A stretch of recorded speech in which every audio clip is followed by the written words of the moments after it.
थरपारकर में सबसे खास बात होती है उभरा हुआ माथा।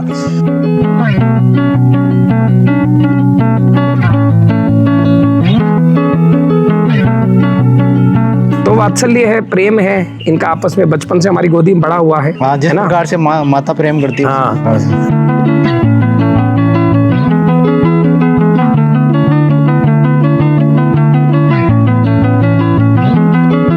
ये जो है, अच्छा, इसका नाम तिलक है।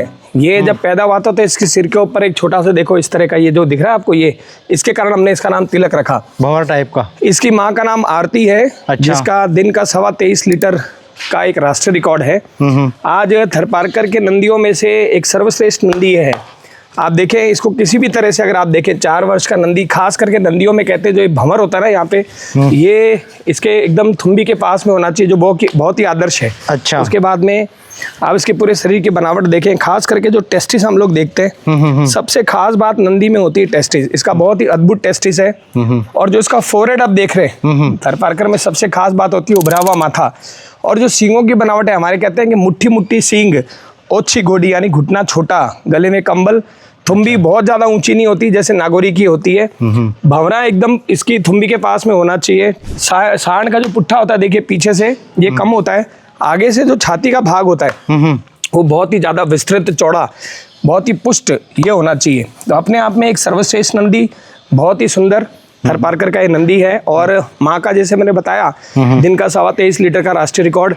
इसकी जो बछड़ियाँ हैं वो सब दूध का घड़ा होंगी, ऐसा हमारा मानना है, क्योंकि इसकी माँ और इसकी नानी दोनों ही दूध में। अभी जो इसकी बहनें हैं, अब इसकी बहन पहली बार ब्याने वाली है, अब हम उसको देखेंगे।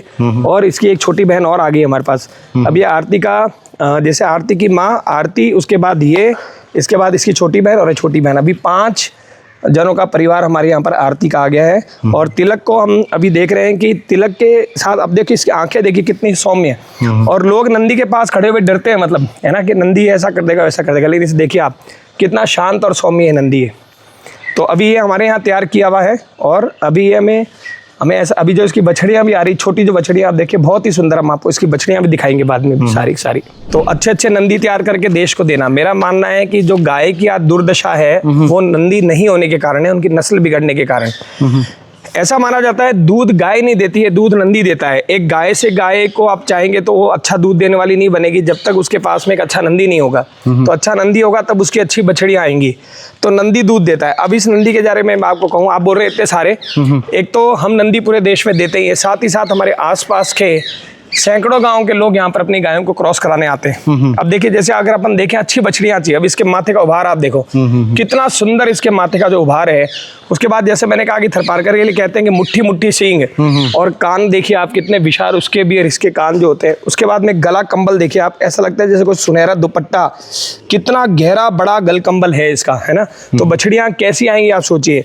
गोडी यानी कि घुटना कितना छोटा। फिर इसका, जैसे हम लोग कहते हैं कि जो मूतना होता है, यानी पेशाब करने की जो जगह होती है मूत्र विसर्जन की, तो ये सारे फैक्टर्स जो है हम नंदी में चेक करते हैं बचपन में कि भई ये नंदी इस लायक है कि नहीं कि इसको नंदी बनाया जा सके। हम उन्हीं को नंदी बनाते हैं। हमारे यहाँ कोई भी जो 20+ से नीचे गया है उसका नंदी हम नहीं बनाते। इसको हम जैसे भी नंदी बना रहे हैं, क्योंकि इसकी माँ का भी दूध। और ये जो सूरतगढ़ का सबसे टॉप बुल जिसका बहुत ज़्यादा फेमस है, उसका ये बेटा है। और इसके सारे फीचर्स आप नोट करिए और कल्पना करिए कि जो इसकी बछड़ियाँ होंगी वो कैसी होंगी। ठीक है, ये अभी हम लोग नफजगढ़ दिल्ली से इसको लेकर आए थे। अच्छा। और अभी इसको हम अच्छे से खिला पिला के तैयार कर रहे हैं, क्योंकि हमें देखिए ब्लड लाइन बदलनी होती है। अच्छा। हम हमारे नंदी यूज करेंगे तो इन ब्रीडिंग हो जाएगी।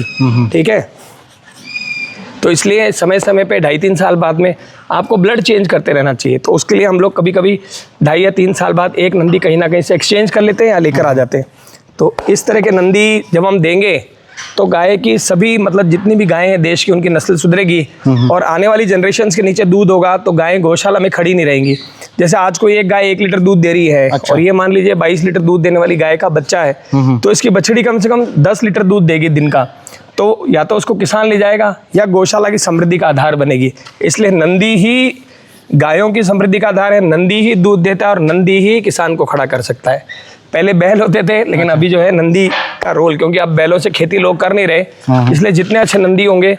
और आज आप देख रहे हैं नंदियों की कीमत भी क्या होती जा रही है। पर हमारे यहाँ क्या है, दूध बछड़े को नहीं पिलाना, ये एक बड़ी खराब परंपरा हो रही है आजकल। अच्छा।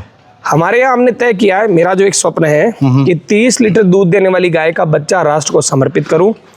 30 लीटर वाला बच्चा जो मैंने कहा ना, 1 लीटर वाली गाय को अगर क्रॉस करेगा तो उसकी बछड़ी शर्तिया 10 से 15 लीटर दूध देगी। तो वो गौशाला में खड़ी नहीं रहेगी, उसको किसान मांग के ले जाएगा या वो गौशाला की समृद्धि का आधार बनेगी।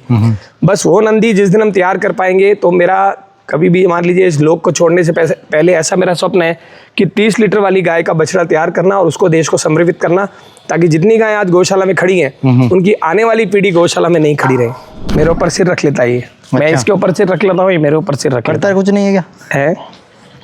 ये ऐसे बहुत खतरनाक है, किसी को आने नहीं देता पास में, लेकिन अभी इसको प्यार कर करके ऐसा बना दिया है कि अभी ऐसे करता नहीं है। अब ये 2.5 साल का बच्चा है, देख लो इसको। 2.5 साल के बच्चे का इस तरह का फोरहेड आपको नहीं मिलेगा देखने के लिए। ये मेरे ख्याल से अभी तक मैंने जितने थरपारकर के बुल देखे हैं, इतनी कम उम्र में इस तरह के माथे की चौड़ाई, ठीक है, और उसके बाद में देखो इतने छोटे सींग और कान देखो कितने बड़े। अब देखो ये क्या होता है, ये भी बच्चा बन गया, मैं सो रहा हूँ तो ये भी सो गया, मतलब भैया के पास में। और जबकि ये जो बुल होते हैं बड़े, लोग घबराते हैं देख के। अब मैं कितनी सहज तरीके से इसके पास बैठा हूँ, है ना। तो अगर हम प्यार देंगे, देखो देखो ये देखो, जैसे कोई छोटा बच्चा, मैं सो रहा हूँ तो ये भी सो गया बस मजे से, है ना। ये एकदम ऐसा बच्चा बन जाता है, बाबू छोटा। दिख रहा है ये दृश्य तुमको? तो ये इसको, इन लोगों को क्या चाहिए, ये मनुष्य के सहचर बनना चाहते हैं, मनुष्य के साथ रहना चाहते हैं, पर हम लोगों ने इनको एक अलग तरीके से बिहेव करना शुरू कर दिया है। तो अभी जैसे हम इनके पास हुए तो ये उल्टा हमारे भी कंफर्ट का ध्यान रखते हैं। तो देखो इसको, तो बताओ ये कितना खतरनाक हो सकता है, लेकिन बस देखो इसको, देखो ऐसे पागल हो जाता है इस तरह से, बिल्कुल। ये कभी ऐसे बिहेव नहीं करता है, पर क्योंकि मैं इसके साथ ऐसे हूँ ना, तो ये ऐसे बिहेव कर रहा है। अच्छा, तो वात्सल्य है, प्रेम है इनका आपस में, बचपन से हमारी गोदी में बड़ा हुआ है। जिस प्रकार से माता प्रेम करती है, हाँ, वैसे इसको लग रहा है कि भाई देखो मेरे हाथ फेरे, तो ये अपना हर चीज जैसे ना ये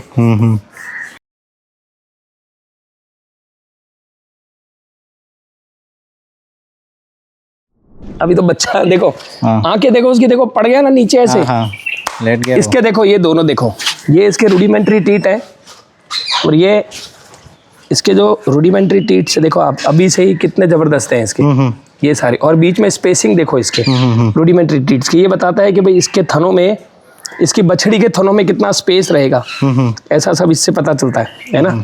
और इसका अभी जैसे लेटा हुआ, नहीं तो इसके टेस्टिस देखने को मिलते हैं। इस तरह के टेस्टिस इतने छोटे बच्चे के बहुत रेयर आपको मिलेंगे देखने के लिए। मेरे को सबसे खास बात ये लगती है, जिस तरह से करता है ना आने के बाद में, वो एक बड़ा अद्भुत इसका वो है। हम पहले इसको बहुत डरते थे, पास में आने नहीं देता किसी को भी, ये किसी को भी पास में नहीं आने देता था। बस अब ये प्रेम और वात्सल्य के कारण ये इस तरह का हो गया है, ये बहुत अच्छा। अभी क्या नाम है इसका? एक्चुअली इसकी नाम, माँ का नाम पार्वती, हमने अभी तक इसका नाम डाला नहीं है। अच्छा, तो एक ही इसकी माँ को जब मैं लाया था ना, तो लोगों ने, इसकी भी एक हमारे पास में क्या है, हर गाय की एक स्टोरी है।